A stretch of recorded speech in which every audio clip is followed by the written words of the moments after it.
افزایش شدید قیمت‌ها در بخش انرژی و گران شدن لوازم و مواد اولیه روزانه در فرانسه بیش از پیش قدرت خرید مردم را کاهش داده است. طبق اعلام سازمان صنایع مواد غذایی فرانسه، قیمت مواد اولیه غذایی و کشاورزی در ماه‌های اخیر به طور متوسط 22% رشد داشته که از سال 2008 تا کنون بی‌سابقه بوده است. Plusieurs enjeux, c'est-à-dire que le pouvoir d'achat, c'est pas qu'effectivement les prix de l'énergie. کاهش قدرت خرید با چالش‌های زیادی روبروست که فقط به گرانی مواد سوخت و انرژی محدود نمی‌شود.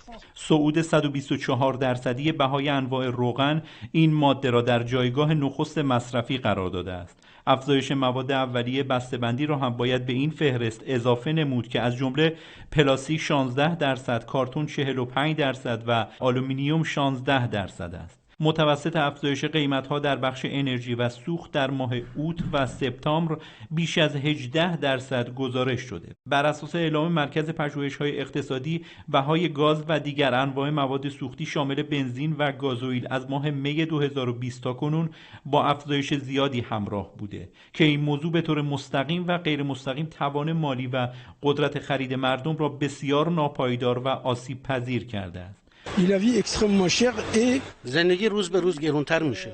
زمان قرنطینه درآمد خوبی نداشتیم و حالا با گرانی سوخت زیان بیشتری میبینیم. اینها به خاطر سیاست‌های تحمیلی دولت که زندگی را برای همه دشوار کرده. به گفته مطبوعات، سیاستمداران و مسئولان اقتصادی فرانسه برآورد درستی در زمینه روند صعودی تورم و افزایش شدید قیمت‌ها در بخش انرژی به افکار عمومی ارائه نکرده و حتی بانک‌ها هم در زمینه کنترل تورم به مردم دروغ گفتند. Il y a une flambée des prix du gaz qui est sans précédent. شعله شدن قیمت‌ها در بخش‌های انرژی واقعاً بی‌سابقه بوده است.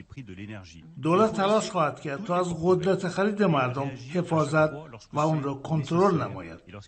افزایش بهای سوخت و مواد اولیه غذایی و در پی آن کاهش قدرت خرید مردم کمتر از 6 ماه مانده به انتخابات ریاست جمهوری فرانسه به یکی از بحث‌های اصلی نامزدهای انتخابات تبدیل شده است.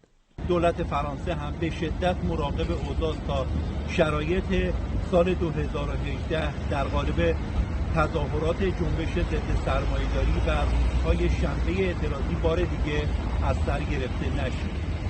شهرزاد حسینی، خبرگزاری صدا و سیما،